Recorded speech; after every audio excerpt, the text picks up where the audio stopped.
ओम नमः शिवाय। ओम केशवाय नमः। ओम नारायणाय नमः। ओम माधवाय नमः।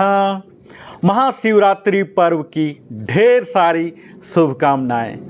धार्मिक महत्व की अगर इसकी बात की जाए तो महाशिवरात्रि शिव और माता पार्वती के विवाह की रात्रि मानी जाती है। वैसे तो इस दिन मंदिर जाकर लोग पूजन करते हैं, अर्चन करते हैं, जो कि विशेष फलदायक माना जाता है। लेकिन यदि कुछ लोग नहीं जा पाते हैं तो घर पर ही पूजा और अर्चना उपासना करते हैं। इस दिन भगवान शिव को बड़े ही खुश माना जाता है। भगवान शिव को देवों के देव के रूप में माना जाता है, इसीलिए इन्हें महादेव भी कहा जाता है। हमारे भारतवर्ष में महाशिवरात्रि की पर्व को काफ़ी धूमधाम से मनाया जाता है। महाशिवरात्रि का पर्व फागुन मास की कृष्ण पक्ष की चतुर्थी तिथि को मनाया जाता है। इस दिन भक्त उपवास रखते हैं, साथ ही जलाभिषेक और रुद्राभिषेक भी करते हैं। वैसे तो हर महीने शिवरात्रि मनाई जाती है, लेकिन फागुन मास की चतुर्थी तिथि को आने वाली यह महाशिवरात्रि का खास महत्व है। शिव प्रेरणा के प्रतीक माने जाते हैं, एक विध्वंसक, एक रक्षक और एक परिवर्तक। आप कह सकते हैं 3 in 1, डिस्ट्रक्टर, प्रोटेक्टर और ट्रांसफॉर्मर की रोल में वो हमेशा होते हैं। उनका क्रोध जितना घातक है उतना ही आसानी से वो प्रसन्न हो सकते हैं और भक्तों पर अपना आशीर्वाद बरसा सकते हैं। ये सारे मानव के विकार जो हमारे हैं, काम, क्रोध, लोभ, मोह, अहंकार, राग, द्वेष, अगर इन सब का अपने मन से हमें अंत करना है सदा के लिए, तो हमें शिव के गुणों का वंदना और अध्ययन करना पड़ेगा और उनके गुणों को स्वयं के आचरण में लाना पड़ेगा। तभी हम अपने जीवन को सफल, सुगम और सरल बना सकते हैं। इसी दिशा में इस वीडियो का मैं प्रारंभ कर रहा हूं। हमारे शिव परात्पर पर ब्रह्म शिव के प्रमुख तथा सुप्रसिद्ध लोक कल्याणकारी आराध्य स्वरूप का तात्विक विवेचन, रहस्य, महिमा, वंदना और उनसे शिक्षा का संक्षिप्त एवं सरल परम उत्तम स्वरूप का वर्णन इस वीडियो में आप देखने जा रहे हैं। जहां संपूर्ण लोकों के हित की कामना से यहां अनेक ज्ञानप्रद और शिक्षाप्रद, इसके साथ ही प्रेरणादायी कथाओं का भी सुंदर हमने संयोजन और संकलन किया है, जिससे सभी श्रद्धालु, आस्तिक जनों एवं जिज्ञासु सज्जनों को इस दुर्लभ और उपादेय का अनुशीलन का अत्यधिक लाभ मिल सके। यह वीडियो आप सभी सर्वसाधारण जन को भगवान शिव का महत्व, महिमा, उनसे मिलने वाली शिक्षाएं, लर्निंग पॉइंट से परिचित कराने का मेरा एकमात्र उद्देश्य है। भगवान असुदेव सदा शिव की कृपा पाकर सनातन धर्म के प्रति सर्वसाधारण श्रद्धालु आस्तिक सज्जन इसे सहृदयता पूर्वक अत्यधिक सुनकर, पसंद कर, अपना कर खुद को लाभान्वित कर सकते हैं, क्योंकि भगवान शंकर का मंगलमय चरित्र परम दिव्य भोग और मोक्ष को दिलाने वाला होता है। अगर भगवान शिव के महिमा की बात करें तो भगवान शिव मात्र पौराणिक देवता ही नहीं, अपितु वे पंच देवों में प्रधान अनादि सिद्ध परमेश्वर हैं एवं नियमागम आदि सभी शास्त्रों में महिमा मंडित महादेव हैं। वेदों में इस परम तत्व को अव्यक्त, अजन्मा, सब का कारण, विश्व प्रपंच का स्पष्टा, पालक एवं संहारक कर उनका गुणगान किया गया है। सूत्रियों ने सदा शिव को स्वयंभू, शांत, प्रपंचतीत, परात्पर, परम तत्व, ईश्वरों के भी परम महेश्वर कहकर स्तुति की गई है। शिव का अर्थ ही है कल्याण स्वरूप और कल्याण प्रदाता।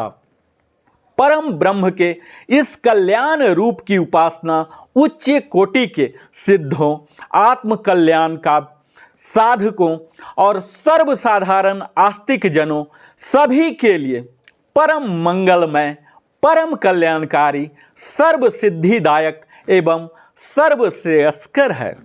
शास्त्रों में उल्लेख मिलता है कि देव, धनुज, ऋषि, महर्षि, योगिंद्र, मुनिंद्र, सिद्ध, गंधर्व ही नहीं अपितु ब्रह्मा विष्णु तक इन महादेव की उपासना करते हैं। हम सब जानते हैं कि भगवान श्री राम तथा श्री कृष्ण के तो ये परमाराध्य रहे हैं।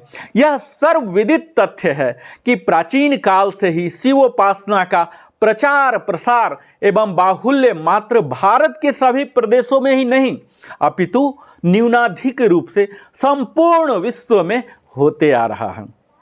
अब मैं भगवान शिव के उन 16 गुणों से क्या क्या शिक्षाएं मिलती हैं और उन शिक्षा लेने के लिए, गुण की महिमा के लिए मैं वंदना और शिक्षा दोनों को साथ साथ लेकर चलूँगा। तो प्रथम वंदना है जीरो टॉलरेंस उत्पन्न करने के लिए, जो विश्व की उत्पत्ति, स्थिति और लय आदि के एकमात्र कारण हैं। गौरी गिरजा कुमारी उमा के पति हैं, तत्वज्ञ हैं, जिनकी कीर्ति का कहीं अंत नहीं है, जो माया के आश्रय होकर भी उससे अनंत दूर हैं तथा जिनका स्वरूप अचिंत्य है।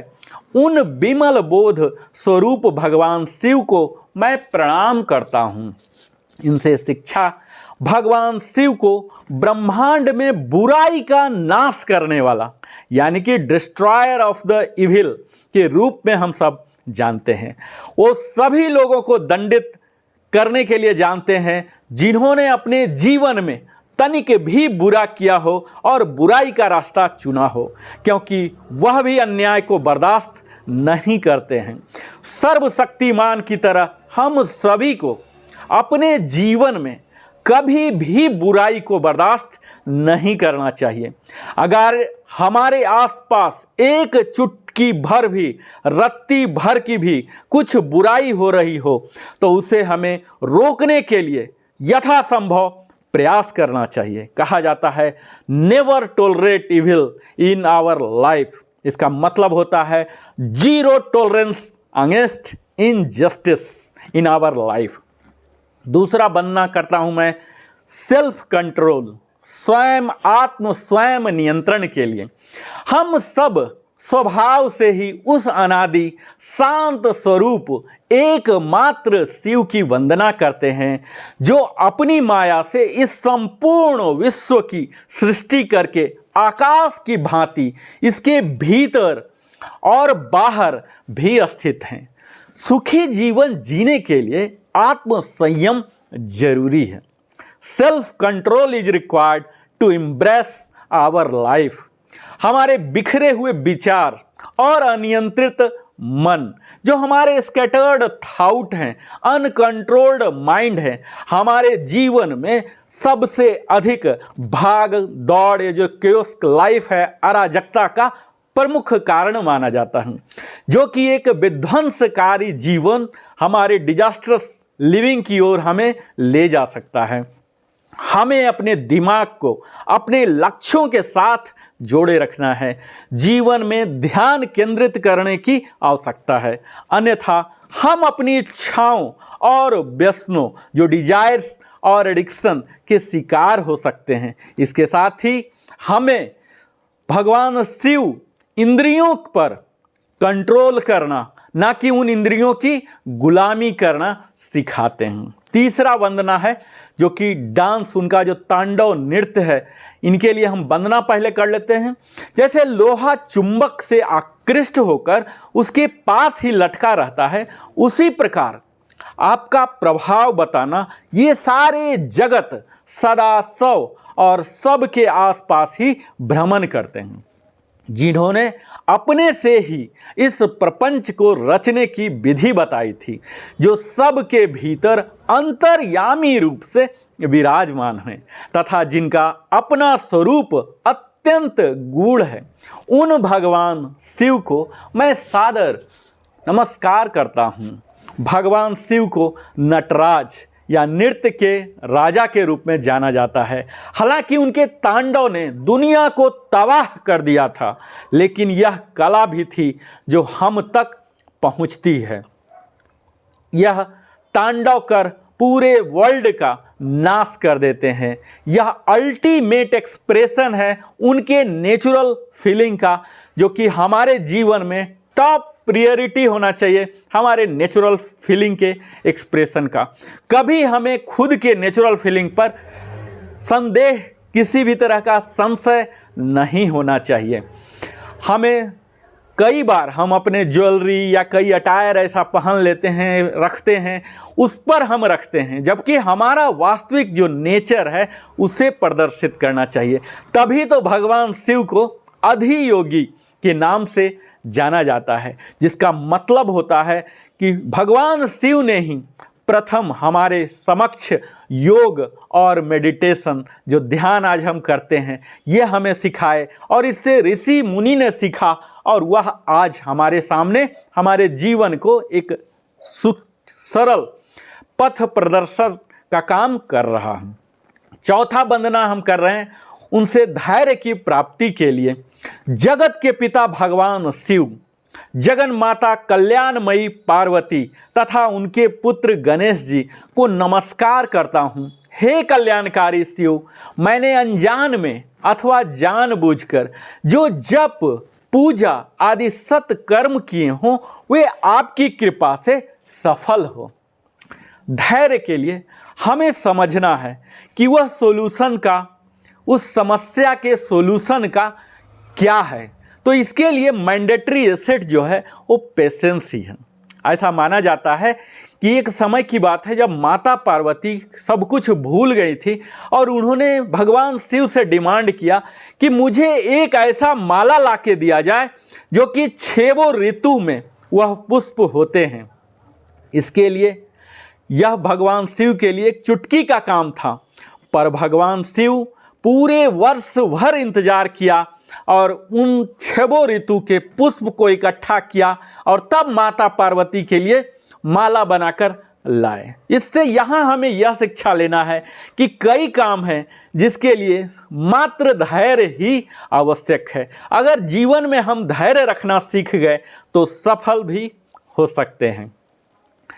5वां वंदना मैं करता हूँ भगवान शिव से अपने एटीट्यूड, मनोवृत्ति को सुधारने के लिए।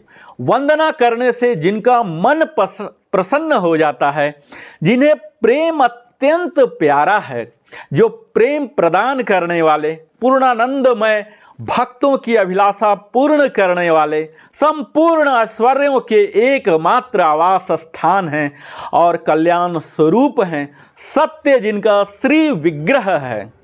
हमारी एटीट्यूड ही हम किस तरह से अपने समस्या को देखते हैं इस पर निर्भर करता है। यानी कि हमारी मनोवृत्ति क्या है, दृष्टिकोण क्या है, स्टैंड पॉइंट क्या है, यही समस्या को सुधार में भी मदद करता है। क्या हमने कभी ऐसा देखा है, सुना है कि भगवान शिव के त्रिनेत्र होते हैं, जो कि उनके ललाट में या भ्रुकुटी में स्थित होता है। यह तृतीय आंख जो है ये क्या सिंबलाइज करता है? यह दिखाता है कि हमारी विजन, जो कि बियॉन्ड द प्रॉब्लम, उस प्रॉब्लम के पीछे काउजेटिव काउज क्या है, इसे सोचने के लिए। प्रॉब्लम मात्र एक प्रॉब्लम नहीं होता है, यह एक एटीट्यूड है टुवार्ड्स द प्रॉब्लम कि हम किस तरह से अपने आप में डिफरेंस लाते हैं। भगवान शिव त्रिनेत्र तभी खोलते हैं जब एक खास जरूरत हो और वह विजनरी आइज है, जो कि उस प्रॉब्लम के बियॉन्ड उन्हें दिखता है। और यह तभी हो सकता है जब हम अस्थिर रहें, सारी समस्याओं को समझें शांत होकर, तभी हम उन्हें ओवरकम कर सकते हैं। और यह हो सकती है हमारी बेहतर मनोवृत्ति से। 6ठा वंदना मैं करता हूँ ओब्सेशन, जो कि जुनून, फितूर के लिए होता है, इन्हें किस तरह से हम कंट्रोल करें। ऑब्सेशन जरूरी है, पर यह एक नियंत्रित मात्रा में हो। इसके लिए हम वंदना करते हैं। जो सत्यमय है, जिनका ऐश्वर्य त्रिकाल बाधित है, जो सत्य प्रिय और सत्य प्रदाता हैं, ब्रह्मा और विष्णु जिनकी स्तुति करते हैं, स्वेच्छानुसार शरीर धारण करने वाले उन भगवान शंकर की मैं वंदना करता हूँ। यह ऑब्सेशन जो है, यह हमारे सेल्फ डिस्ट्रक्शन और बुरे निर्णय के लिए भी प्रेरित कर सकता है। भगवान शिव हमें बड़ा ही अहम शिक्षा देते हैं कि हमें कभी भी अपने जीवन में किसी भी चीज़ के प्रति इतना सेल्फ ऑब्सेस्ड नहीं होना चाहिए, यानी कि हाथ धो के पड़ नहीं जाना चाहिए। किसी भी चीज़ की इतनी ज़्यादा डिजायर ना हो जाए कि वह हमारे मन में ऑब्सेशन कर दे, जो कि हमारे सेल्फ नाश का कारण बन जाता है। कई बार अनैच्छिक डिजायर जो होता है, अनवांटेड डिजायर, यह सेल्फ डिस्ट्रक्टिव के साथ साथ सेल्फ किलिंग भी बन सकता है। यह हमारे बुरे निर्णय के लिए भी हमें प्रेरित कर देता है, क्योंकि यही ऑब्सेशन जो है हमें इतना बड़ा, हमारी इच्छाओं को इतना बड़ा दिखा देता है कि और कुछ भी हमें दिखता नहीं। हमें इस पर कंट्रोल करना है और इसकी शिक्षा हमें भगवान शिव से ही मिलती है, ताकि हम सही समय पर सही रूप से डिसीजन लेने की एबिलिटी पैदा कर सकें बुद्धिमता पूर्वक। सातवां वंदना करता हूं मैं भगवान शिव का मन को शांत करने के लिए। देवताओं का मंगल करने वाले देव परमात्मा शिव सर्व समर्थ हैं। आत्मा राम होकर भी उन्होंने जिस पुत्र की उत्पत्ति के लिए पार्वती के साथ विवाह किया, जब तक आंखें खोलने का कोई बड़ा कारण न हो, तब तक शिव स्वयं ध्यान में ही रहते हैं। इसीलिए उन्हें महायोगी के नाम से जाना जाता है, और वे ऐसा इसलिए करते हैं ताकि वे ब्रह्मांड की भलाई के बारे में स्पष्ट रूप से सोच सकें। अगर हम अपने मन को शांत स्थिति में रखें तो जीवन की अधिकांश कठिन परिस्थितियां स्वतः निकल जाएगी। अपने दिमाग को शांत करने के लिए हमें दुनिया में किसी भी समस्या को हल करने के विचार की पर्याप्त स्पष्टता मिलती है, और इसे अब की सबसे अच्छी रणनीति स्ट्रेटजी माना जाता है। जो एंगर है, ये कभी भी किसी भी चीज का उत्तर नहीं हो सकता, बजाय कि एंगर एक दुष्ट ही है अपने आप में। यह क्रोध जो है, आपने शिव के कथा को सुना होगा, शिव सदैव शांत रहते हैं जब भी वहां खोलते हैं एक विशेष काम के लिए, अदरवाइज वो सदैव काम एंड कूल रहते हैं। यही हमें सीखना है ताकि हम अपने क्रोध को नियंत्रण कर सकें, तभी यह हमें एक्सट्रीम में जाने से बचाता है। आठवां वंदना मैं करूंगा, इम्परमानेंस की ज्ञान हमें हो। इम्परमानेंस मीन्स इस जीवन में कुछ भी परमानेंट नहीं है, अस्थाई नहीं है। इसी चीज का ज्ञान के लिए मैं वंदना करता हूं भगवान शिव से, जो परमानंदमय हैं, जिनकी लीलाएं अनंत हैं, जो ईश्वरों के भी ईश्वर, सर्वव्यापक महान गौरी के प्रियतम तथा स्वाभाविक और विघ्न राज गणेश को उत्पन्न करने वाले हैं, उन आदि देव शंकर की मैं वंदना करता हूं। हमें समझना है कि कुछ भी यहाँ अस्थाई नहीं है, चाहे वह हमारा जीवन हो या कोई जड़ पदार्थ ही क्यों न हो। महायोगी मोह माया के झांसे में नहीं आते हैं। वे जानते हैं कि हमारा जीवन क्षण भंगुर है, इमोरल है, और आज जो होता है वह हमेशा के लिए नहीं रहने वाला है। समय बदलता है और हमें भी साथ साथ बदलते रहना चाहिए। यही शिक्षा हमें मिलती है भगवान शिव के चरित्र से। नौवां वंदना मैं करता हूँ अपने विजन को, रिसर्च एबिलिटी को, क्रिएटिविटी को पैदा करने के लिए वंदना मैं कर रहा हूँ, जो निर्विकार होते हुए भी अपनी माया से ही विराट विश्व का आकार धारण कर लेते हैं। स्वर्ग और अपवर्ग मोक्ष जिनके कृपा कटाक्ष के ही वैभव बताए जाते हैं, तथा योगी जन जिन्हें सदा अपने हृदय के भीतर अद्वितीय आत्मज्ञानंद स्वरूप में ही देखते हैं। जब भी हम किसी खास विषय वस्तु पर अनुसंधान करते हैं तो यह हमें न्यू एवेन्यू भी दिलाती है, जिससे न्यू एवेन्यू से रेवेन्यू भी मिलता है, और यह होता है हमारे रिसर्च से। जब हमें वह चीज़ विशेष रूप से गहराई से कॉग्निटिव लर्निंग लेना होता है, किसी ऐसी चीज़ पर गहन शोध करना है जिससे हमें या हमारे विश्व के किसी भी जड़ या चेतन को लाभ होने वाला है, यह हम शिक्षा लेते हैं। सदैव हम देखते हैं शिव की प्रतिमा में उनके बालों में गंगा अज्ञानता के अंत का प्रतीक है। इसका मतलब है कि हमें पता होना चाहिए कि हम क्या कर रहे हैं।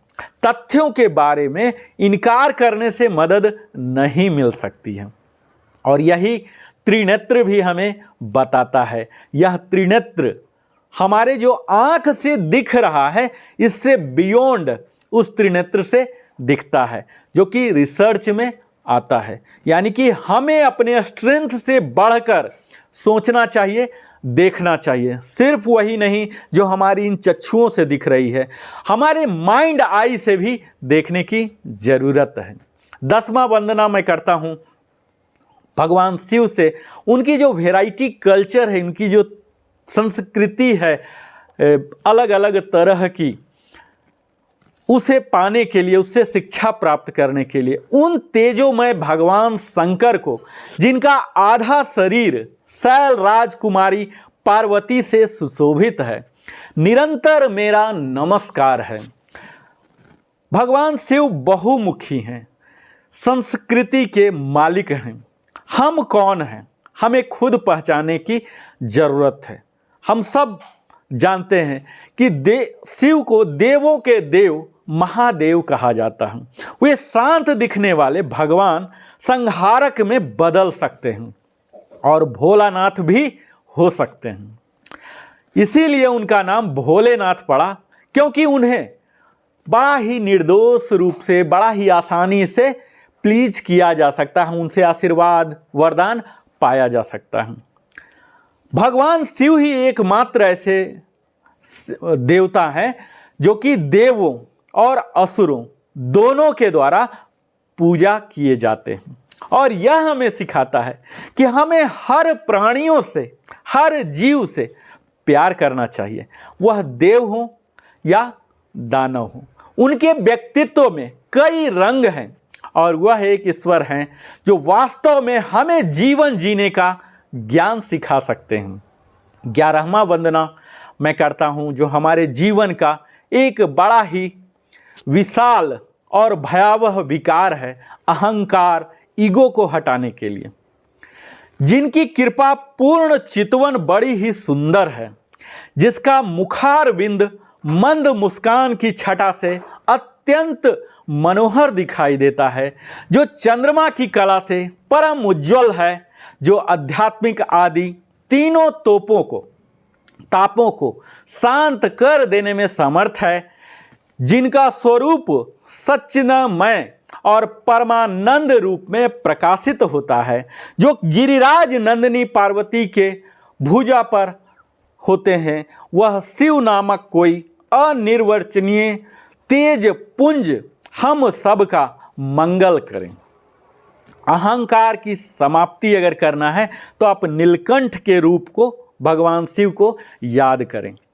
यह हमारा अहंकार ही है जो कि हमारे जीवन का एकमात्र बाधा है, यानी कि प्राइड फॉर सेल्फ, जो हमें अपने जीवन में महान चीज प्राप्त करने से सदैव रोकते रहता है।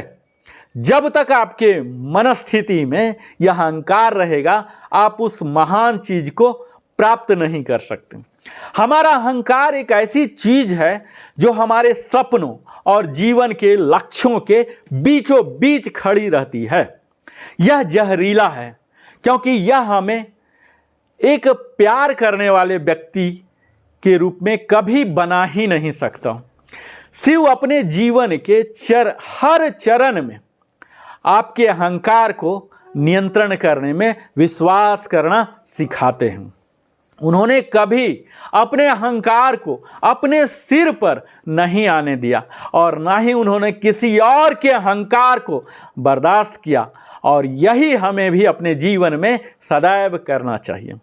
जो भगवान शिव अपने हाथों में त्रिशूल रखते हैं, ट्रिडेंट रखते हैं, यह उस ईगो को ही, अहंकार को ही सदैव भगाने के लिए अपने हाथों में रखते हैं। तो अगर आप भगवान शिव के त्रिशूलधारी को याद रखते हो तो सदैव उसी त्रिशूल से अपने खुद के अहंकार को भी हटाइए, क्योंकि इस अहंकार में बड़ा ही बिटरनेस, ऑब्स्टेकल जो हमारे जीवन में कई तरह की बाधाएं लाते रहते हैं। यहाँ तक कि हमारे सगे संबंधियों के साथ जो रिलेशनशिप है, हमारी आइडियाज हैं, हमारी स्वप्न हैं, इन सबों के भी अवरोधक बनते हैं, ऑब्स्टेकल बनते हैं यही ईगो, अहंकार। 12वां मैं वंदना करता हूँ ईश्वर से हमें फॉरगिवनेस और रिस्पॉन्सिबिलिटी, ये दोनों गुण देने के लिए। भगवान शिव ही सृष्टि काल में ब्रह्मा, पालन के समय विष्णु और संहार काल में रुद्र नाम धारण करते हैं तथा सदैव सात्विक भाव को अपनाने से ही प्राप्त होते हैं। जो फॉरगिवनेस है, क्षमादान, जो करुणा, हमें मन को बड़ा ही शांति देता है। बदला लेने की भावना, इससे हमारा दिल शांत हो जाएगा, यह एक मिथ है। भगवान शिव हर चीज को, हर व्यक्ति को बड़े ही आसानी से माफ कर देते हैं, चाहे वह कितना भी बड़ी भूल क्यों न हो। जैसे ही वह भूल अपना मान लेता है, उसे माफ कर दिया जाता है। और जो जिम्मेवारी है, जो दायित्व है हमारे जीवन की, जिस किसी भी भूमिका का, इस रिस्पॉन्सिबिलिटी को, जिम्मेदारी को हमें बेहतर से समझना है, जानना है, अवगत होना है और उस भूमिका के अनुसार हमें कार्य करना है। और यह हम सीख सकते हैं देवों के देव महादेव से। कैसे वो एक आदर्श पिता के रूप में, एक आदर्श पति के रूप में और एक आदर्श पिता, पति के होते हुए ही इस संपूर्ण विश्व के पालनकर्ता, संहारकर्ता के रूप में भी भगवान शिव जाने जाते हैं। तो इनसे हमें रोल को किस तरह से रिस्पॉन्सिबिलिटी बियर करना, यह सीखने की आवश्यकता है। 13वां वंदना भगवान शिव से मैं करता हूं, हमें प्रेरणा दें, शक्ति दें अपने पार्टनर को रिस्पेक्ट करने के लिए। जो रजोगुण का आश्रय ले संसार की सृष्टि करते हैं, सत्व गुण से संपन्न हो, सातों भुवनों का धारण पोषण करते हैं, तमो गुण से युक्त हो, सबका संहार करते हैं तथा त्रिगुणमयी माया को लांघ कर अपने शुद्ध स्वरूप में स्थिर रहते हैं, उन सत्यानंद स्वरूप अनंत बोध मैं निर्मल एवं पूर्ण ब्रह्म शिव का हम ध्यान करते हैं। अपने साथी का सदैव, अपने स्पाउस, चाहे वो हस्बैंड हो, वाइफ हो, उनका सदैव हमें सम्मान करना चाहिए। भगवान का अर्धनारीश्वर भी नाम है, जहां भगवान शिव के सबसे प्रिय और पूज्य अवतार में से एक है यह अर्धनारीश्वर अवतार। इस अवतार में शरीर का आधा हिस्सा शिव का है और दूसरा आधा माता पार्वती का है। उन्होंने हमेशा पार्वती को अपने समान और अत्यंत सम्मान के साथ माना। वे हमेशा उन्हें अपने शक्ति का स्रोत, शक्ति मानते थे और उसे उचित महत्व देते थे। अर्धनारीश्वर इस बात का प्रतीक है कि हमें हमेशा अपने साथी का सम्मान करना चाहिए। चौथा वंदना है, अपनी निगेटिविटी को सप्रेस करना है, दबाना है, यानी कि suppress your negativity with grace. जो जगत की सृष्टि और संहार के हेतु और प्रकृति और पुरुष के ईश्वर हैं, उन प्रमर्थ गण पुत्र द्वय तथा उमा सहित भगवान शिव को हमारा नमस्कार है। अनुग्रह के साथ हमें अपने नकारात्मकता को दमन करना है। हम सबको कथा याद होगा कि समुद्र मंथन के समय में जब देवता और असुर अपने उन सब वस्तुओं को विभाजित कर रहे थे, उनमें से कोई भी जहर जो हलाहल को स्वीकार करने के लिए तैयार नहीं था, क्योंकि कोई भी इसका सेवन कर जीवित नहीं रह सकता था। परंतु शिव ने इसे निगल लिया और अपने गले में दबा लिया, जिसके बाद उनका नाम नीलकंठ पड़ गया। यह घटना इस बात के लिए हमें जीवन में एक बड़ी सीख देती है कि कैसे हमें हमेशा अपने आसपास की नकारात्मकता को दबाने की कोशिश करनी चाहिए और इसे नकारात्मक चीज़ों में बदलने की कोशिश करनी चाहिए। 15वां वंदना बोलता हूँ ताकि हमारे जीवन में, हमारे शरीर में अनएक्सेप्टेबल थिंग्स को एक्सेप्ट करने की हम में क्षमता विकसित हो, जिनकी शक्ति की कहीं तुलना नहीं है, जिनका ऐश्वर्य सर्वत्र व्यापक है तथा स्वामित्व और विभुत्व जिनका स्वभाव कहा गया है, उन विश्व सृष्टा सनातन अजन्मा अविनाशी महान देव मंगलमय परमात्मा शिव को मैं शरण में जाना चाहता हूँ।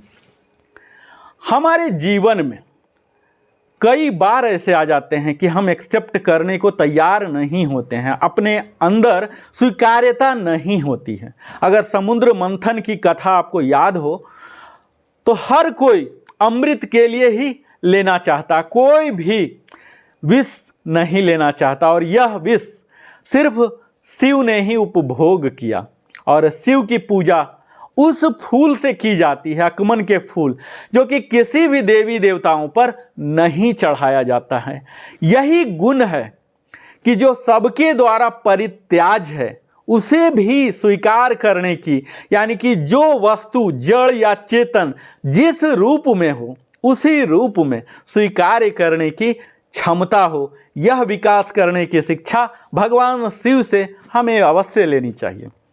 16वां और अंतिम वंदना मैं करना चाहूँगा कि भगवान शिव हमें इस भौतिकवादी खुशी जो है इससे अलग रखें, इससे आकर्षित हमें ना करें, यह इतना प्रेरणा दें ताकि हम इन मेटेरियलिस्टिक हैप्पीनेस के पीछे ना भागें। जो सेंसुअल प्लेजर है इसके लिए हम ना जाएं, अपने इंद्रियों की गुलामी करने की नौबत आ जाए ऐसा ना करें। जो समस्त चक्र के परिभ्रमण में कारण रूप है और गौरी के युगल युरोजों में लगे हुए केसर से जिनका वक्ष स्थल अंकित है, उन भगवान उमा वल्लभ शिव को नमस्कार है। इस भौतिकवादी सुख में एक पतंगे का जीवन होती है, यानी कि यह भौतिक जीवन जो है लंबे समय तक सांसारिक जीवन चल नहीं सकता, क्योंकि हम सब क्षणभंगुर हैं, मरणशील हैं। ये सर्वशक्तिमान शिव जिसके पास इस दुनिया में कुछ भी हो सकता है, हम जिस विलासिता की कल्पना कर सकते हैं वह उससे सिर्फ एक विचार दूर है। लेकिन इसके बारे में एक सेकंड के लिए अगर हम सोचें, उनकी पोशाक भगवान शिव की, उनका हथियार, उनके जीवन शैली, सब कुछ न्यूनतम है, मिनिमम है, बेयर मिनिमम है। क्यों? वह हमेशा धन से दूर रहते हैं और वह हमेशा भौतिकवादी चीज़ों से दूर रहते हैं, क्योंकि भगवान शिव जानते हैं इन चीज़ों के आंतरिक सुख मिल नहीं सकता। घटनाओं और जीवन के अनुभवों में अपनी खुशी को हमें तलाशना है। एक पल के लिए शिव की वेशभूषा को देखें, केवल त्रिशूल और डमरू से वे लैस रहते हैं। भगवान शिव हमेशा धन से दूर रहते हैं। यदि हम धन और भौतिकवादी चीज़ों से नहीं जुड़े हैं तो हम भी जीवन में कुछ भी नहीं खो सकते हैं, क्योंकि यह भौतिक सुख जो होती है यह मात्र क्षणिक होती है। हमारी घटनाओं और अनुभवों, ये अपनी खुशियों की खोजने की ज़रूरत न है, न किसी चीज़ों में। भगवान शिव हमें ये शिक्षा देते हैं, ये शब्दों में ही वरदान है। इन सारी शिक्षाओं जो हमने 16 वंदना किया, शिक्षा किया, यदि हम इन सभी में महारत हासिल कर लेते हैं तो हमारा जीवन बड़ा सरल और व्यवस्थित हो जाएगा। साथ ही महान ऊंचाइयों को प्राप्त करेंगे और एक बेहतर इंसान बनकर मोक्ष की प्राप्ति की दिशा की ओर भी अग्रसर हो सकते हैं। हम सब जानते हैं कि भगवान शिव के 108 नाम हैं, उनके अलग अलग नाम हैं, अलग अलग उनके कीर्तन हैं, अलग अलग गुणों के कारण तो उनके सीखने के लिए अनंत है। यहाँ सिर्फ हमने 16 गुणों को ही संकलित किया है, प्रस्तुत किया है। मुझे उम्मीद है यह आपको काफ़ी मदद करेगा। यह सब भगवान शिव के जो उनके शिव पुराण हैं यहाँ से संकलित किया गया है। और ऐसा माना जाता है, अगर शिव पुराण को आप माने, अगर आस्था श्रद्धा रखते हैं तो कहा जाता है कि शिव की महिमा अगर आप एक बार सुनते हैं तो आपके सारे पाप समाप्त हो जाते हैं। जो भक्तिहीन भक्ति पाता है और भक्त जो है वो भक्ति की समृद्धि का भागीदार हो जाता है। अगर दोबारा श्रवण करते हैं तो और आपकी उत्तम भक्ति होती है और तीसरी बार सुनने पर आपकी मुक्ति सुलभ हो जाती है। इसीलिए मुमुक्षु पुरुषों को बारंबार इसका श्रवण करना चाहिए। किसी भी उत्तम फल को पाने के लिए शुद्ध बुद्धि से इस पुराण की 5 आवृत्ति करनी चाहिए। ऐसा करने से हम उस फल को प्राप्त कर सकते हैं जिसे हम चाहते हैं और इसमें कोई संशय नहीं है। प्राचीन काल के राजाओं, ब्राह्मणों और श्रेष्ठ वैश्यों सभी लोग इसकी 7 आवृत्ति करके शिव का साक्षात दर्शन प्राप्त किया करते थे, ऐसी मान्यता है। जो मनुष्य भक्ति परायण हो, इसका श्रवण करता है, वह इह लोक में संपूर्ण भोगों का उपभोग करके अंत में मोक्ष का प्राप्त करने का भागीदार बनता है। यह श्रेष्ठ शिव पुराण भगवान शिव को अत्यंत प्रिय है। यह वेद के तुल्य माननीय भोग और मोक्ष है। अपने प्रमर्थ गणों, दोनों पुत्रों और देवी तथा भक्ति भाव को बढ़ाने वाला पार्वती जी के साथ भगवान शंकर सभी सनातनी को श्री सदा कल्याण करें। महाशिवरात्रि की इस पावन दिवस पर हम सबों पर अनंत आशीर्वाद दें, यही हमारी भी शुभकामनाएं हैं आप सबों के लिए। आप सब हमारे साथ नरेंद्र कुमार कथावाचक के साथ नियमित अपना बहुमूल्य समय देते हैं, इसके लिए हृदय की गहराइयों से धन्यवाद। फिर मिलता हूँ।